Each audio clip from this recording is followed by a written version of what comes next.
Hi there and welcome back to the AV.com YouTube channel. My name is Tim. Now really exciting because today, the Monitor Audio Studio 89 loudspeakers have been released and this is a first look at them. We're going to take you through some of the key technologies in them, tell you how they sound and give you some hints and tips on how to use them.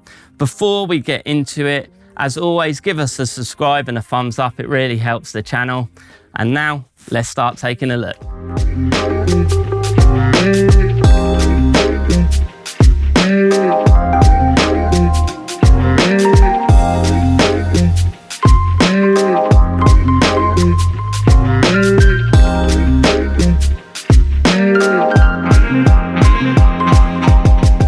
So, Monitor Audio were founded in 1972, and with any company with that sort of pedigree, they're able to build and learn and build and relearn on each speaker that they make.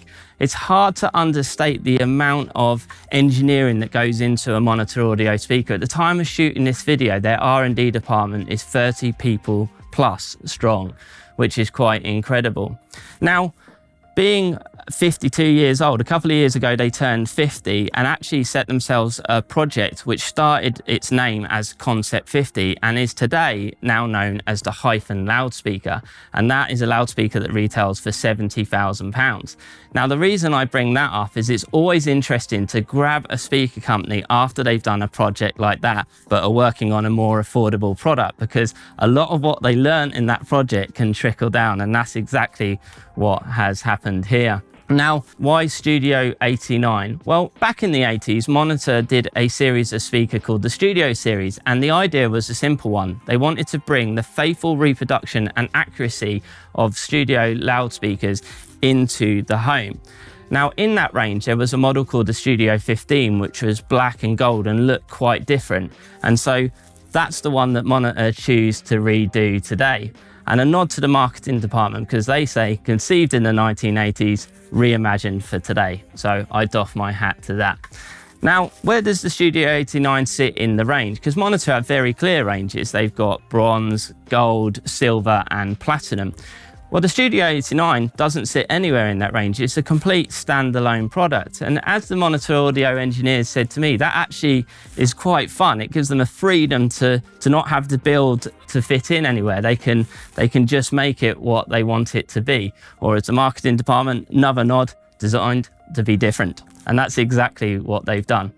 Now, Monitor Audio, whenever they design anything, they have what they call the transparent design philosophy. The idea is they want their product to be really transparent and get you closer to what the artist intended. The other thing that they're really keen on is that there isn't just an amazing sounding product, but also an amazing looking product. The product should sit in your home and be something that you can be proud of. It should be this perfect marriage of acoustics and design. And I have to say with the Studio 89, I think they've nailed that. So having recently worked on a mega project like Hyphn and discovered new technologies, with the freedom to design a standalone product, the Studio 89 was born, and you should really take a look at it. So let's get into some of the technologies, and why don't we start with the drivers? So starting in the middle, we've got what Monitor called the MPD3. Now this driver, Monitor are confidently declaring as one of the best tweeter designs there are out there. And the MPD3 featured in this speaker is very similar. There's a slight change in sensitivity, but very similar to the driver found in the Hyphn speaker. Let that sink in a little bit. That's a driver that's very similar to a unit found in a £70,000 pair of loudspeakers. Now, the MPD3 is an air motion transformer, but it's no typical AMT because Monitor Audio have been perfecting it. So it's actually rated at 60 kilohertz, which is way higher than a typical AMT. It has a large square diaphragm. It's actually really large. It's actually 6 times the size of a 25mm dome tweeter. But because of the way they work a bit like billows. The radiating area of this unit is equivalent to a 25mm dome tweeter. And the reason I say that is that therefore you don't need to be worried about any kind of narrow sweet spot. This has a similar directivity and it sounds really, really great. Now, the Studio 89 is a two-way design. So surrounding the MPD3, we've actually got two 108mm mid bass drivers in an MTM or mid-tweeter mid array, which is also known as a point source array. Now, the key to a good driver like this is to be able to move fast and dynamically, but also hold its integrity. So it needs to be super light and super strong. Now, the construction of this driver is CCAM, which is ceramic coated aluminium magnesium, which is over a Nomex honeycomb. And then underneath that, there's two really thin carbon fiber layers. So it's super light and super strong. Pushing and pulling that driver is an all-new motor system with really large magnets, which are actually 85mm. They're bigger than the drivers themselves. There's a large voice coil, and the driver itself has actually got 4.5mm of excursion. So in short, the driver's capable of really flooding, pushing and pulling in a fast way and flooding your room with sound. Now, I mentioned earlier the MTM array. That basically means that the acoustic center of the mid bass drivers is aligned with the MPD3. And that means that it's got a really symmetrical directivity pattern, which is unlike a lot of conventional two-way designs. The key benefit of this technology is that you get a really nice soundstage and really nice imaging.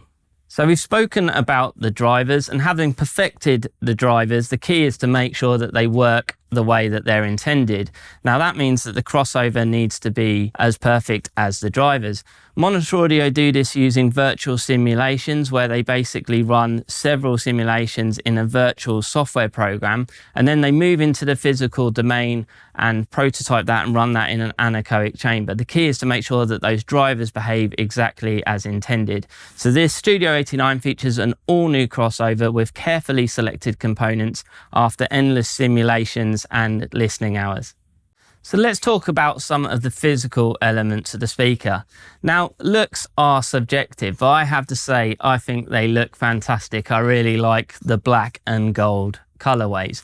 Now, there are some really nice details when you get up close to these speakers. I mentioned earlier the Nomex honeycomb core in the mid bass driver. Well, you can actually see that when you get up close to the driver. And this hexagonal styling on the grille here of the MPD3 is very Hyphn inspired and looks nice, as does this gold sash here at the bottom of the speaker. Now, it's quite a small cabinet. Let me just take you through those dimensions. It's 340mm high, 361mm deep, including the terminals. And that's all fairly standard, but the bit that's kind of quite different is they're only 157mm wide. So that's just something to think about. They're compact. The chassis itself is really well built. It's a really inert and solid cabinet. Now, one of the features inside this speaker is called through bolt driver bracing. So basically, these mid bass drivers at the front are bolted through to the back of the cabinet. Now, there's a couple of really good advantages to that. One is that you can keep the front really clean because you've got no fixings there. The other is it offers additional rigidity in the cabinet itself because the drivers are linked front to back. And I was thinking about this technology that it makes a lot of sense because if you think about it, drivers moving backwards and forwards, and the one thing you don't want a speaker to do is excite the cabinet. You don't want chassis resonances. So by bolting it directly to the back of the speaker, you're actually bolting it in line with the way the speaker moves, and the weight of that magnet won't pull down and therefore excite the cabinet. So it makes a lot of sense to me. So let's have a look at the back of the speaker. So at the back, you've got the twin Velocity Hive 2 ports. They obviously responsible for the air as it leaves the speaker. There's one at the top and bottom. They look quite small, but combined it's actually a large surface area. And having one at the top and bottom means that that's symmetrically handled in the speaker. The port tubes themselves actually make up part of the internal bracing of the speaker. Monitor are keen to say you can actually over brace a speaker and take away some of its volume, and that's all been expertly worked through on this project. You can see that they're single wired with these beautiful precision machined rhodium plated speaker terminals at the back. I now want to talk to you about the stands. There is a dedicated set of stands for the Studio 89. They're really, really striking, and they pick up on the black and gold accents of the speaker themselves. They're mass fillable, so you can fill them, which adds weight and acoustic performance. There is cable management built into the speakers.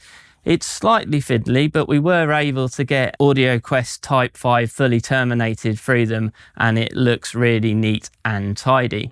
Now, I really do recommend the stands. If you're not going to put these speakers on a board or on a shelf, then I would really recommend the stands. A couple of reasons. One, there are screw threads on the bottom of these speakers, so you can make a really good connection between the speakers and the stands. The other reason is that the speakers themselves are actually quite thin, or thinner than a lot of other speakers. So a lot of other speaker stands will actually overhang. So the really important bit, how do they sound? Well, as always, sound is subjective. This is just my opinions, and we welcome yours in the comments box. Let us know what you think. They sound great. I like to give speakers a word, and if I was giving these a word, it would be exciting. They have a really exciting presentation. Now, the thing that really stands out for me are those higher frequencies. It really does have beautiful detail, and they do drag up a lot of information. When I was listening to 4 different tracks, they'll be in the comments box if you're interested in what I was listening to. The Caro Emerald track, as an example, the vocals were really present in the middle, but it didn't cloud any of the other intricacies of the music. So the vocals were nice and present, but I could hear anything. It didn't make me miss anything that was going on. With the Chicane track, that ethereal voice at the beginning, that sense of anticipation, it really made me want to lean into the music. It did that really well. Now, I am sure you are going to hear this and read this comment everywhere about these speakers, but the sound versus the size, they're quite diminutive speakers, but the sound and the scale is actually quite incredible. And even though they're small, they have got terrific bass presence in them. And therefore, on the Star Wars theme tune with that full orchestra playing, you got all of that thump and all of that excitement. Really terrific speakers. So what about some hints and tips with the speakers? Well, first up, partnering equipment. I went over to our showroom at av.com and I had a good listen to these speakers, and I used various different amplifiers. What I would say is these speakers are incredibly revealing, and therefore you do need to be careful about partnering equipment. And they love, and I mean love, power. So do look for power and current when you're making your choices. Now, I tried these speakers with different amps. There was the Arcam Radia A25, the Marantz Model 30, the Lindorf TD-AI 3400, and the Audiolab 9000A. All of those were used with the excellent Eversolo DMP A8 as the source. And then I also tried the name Unity Star. Now, I think, to be honest with you, I don't think you can actually, I didn't feel like I was hitting the ceiling of these speakers. I think they would actually benefit from pricier electronics, and you'll still keep getting something. They were able to really articulate the differences between those electronics. They will tell you what's going on. But again, just opinion, there are a couple of combos that really stood out for me. So these with the Arcam Radia A25 and the Marantz Model 30. With the Arcam, they would just walk the line perfectly between being excitement but not letting the speakers get away from you. And with the Marantz, wow, it was really silky smooth. It just had that listen all day, good luck dragging me away kind of feel. I think it might be too polite for some, but again, I just really liked it. So there's just a couple of combos from me. So positioning wise, I tried out a few different positions. I tried them flat against the wall, just pointing into the room with no toe. I tried them with a toe coming straight at me. They weren't particularly fussy actually about that. It was as you would expect. It was more airy with a larger soundstage if you had no toe, and then it got a bit more forward and focused when you towed them in. Where I landed was actually, I felt that just a slight toe was probably perfect, probably less than I normally do actually. So slightly firing kind of over my shoulders and meeting in a position behind the listening position was where I felt it was absolutely perfect. And just a note on positioning to walls, these actually do push out quite a lot of bass, and there is quite a lot of air coming out the back of the speaker when you drive them. So do be careful. I do think about 25 centimeters away from that back wall if you can. That's about ideal. So there you have it, everything you need to know about the Monitor Audio Studio 89 speakers. These are packed with technology. They've got a lot of similarities to speakers that are far higher than their price point. I think these are going to be really popular. They look and they sound amazing. As always, we hope you found this fun and informative. If there's anything we didn't cover off, drop it in the comments box below and we'll get back to you as soon as we can. If you want to find out any more, then these speakers and the stands are live on av.com and you can find out lots of information and you can give our experts a call. And this very pair of speakers will be in our showroom if you want to come and hear them. I think that's about everything. So until next time, keep on grooving.